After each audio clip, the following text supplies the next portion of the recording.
The engines were already humming when I knew something was wrong. Not loudly wrong, not alarms or flashing lights, just wrong in that quiet way you only notice when you've spent a lifetime trusting systems to work the way they're supposed to. We were cleared to taxi. The cockpit clock ticked forward, and my daughter still hadn't boarded. 5 minutes passed, then 10. I leaned back in my seat, glanced out through the glass at the terminal lights, and told myself not to overthink it. Airports are chaos by design. Delays happen.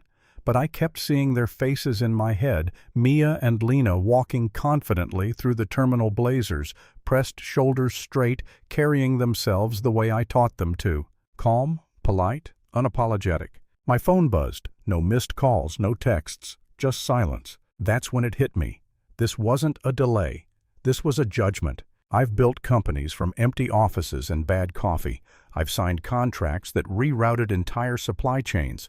I've been underestimated before, back when I was younger, quieter, easier to dismiss.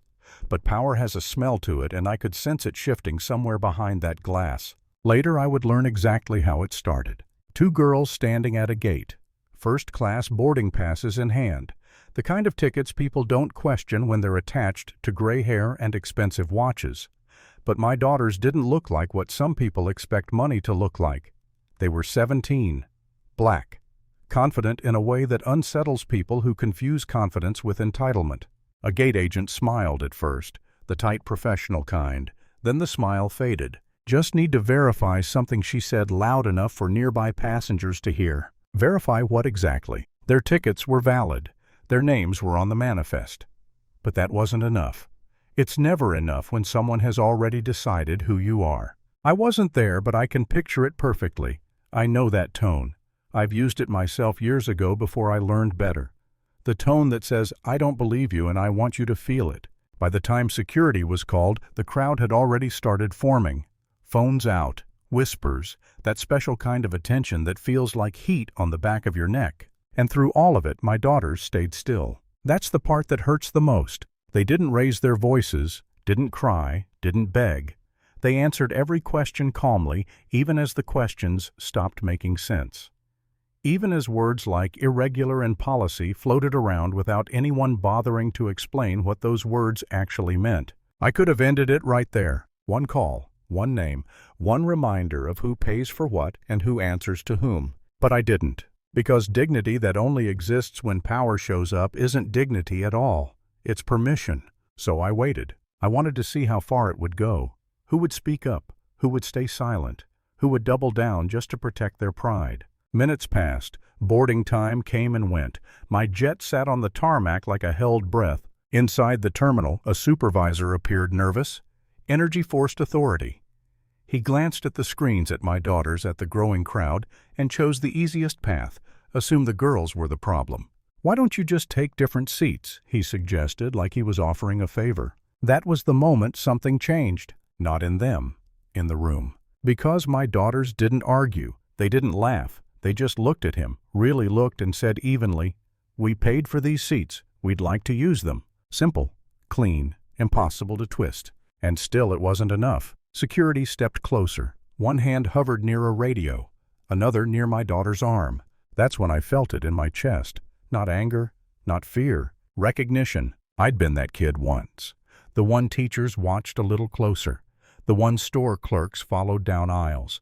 The one who learned early that silence can be mistaken for guilt. My phone buzzed again, this time a missed call. From Mia. I let it ring, because they had a plan. We talked about this long before their first solo flight. What to do when you're questioned, when you're doubted, when someone tries to shrink you without saying the word. Stay calm, stay factual. And if all else fails, let the truth speak for itself. That's when they opened their jackets. No drama, no flourish. Just small ID cards clipped neatly inside. Credentials they earned by sitting in boardrooms, by listening more than speaking, by learning the business from the ground up instead of the top down. The effect was immediate. Hands froze mid-motion. Voices trailed off. People started pulling out their phones not to record but to search. Names have weight. Context has gravity. Suddenly the air felt different. I could imagine the gate agent's face draining of color. The supervisor leaning closer to the screen. The security officer stepping back, instincts finally catching up to reality. That's when I called. I put it on speaker, not to embarrass anyone, but because nothing cleans a room like clarity. "What's taking so long?" I asked, my voice calm, even warm. You could hear the terminal in the background. The murmurs, the tension, the sound of 100 people realizing they might have picked the wrong hill to stand on. They explained, poorly. Words like misunderstanding and procedure floated up again.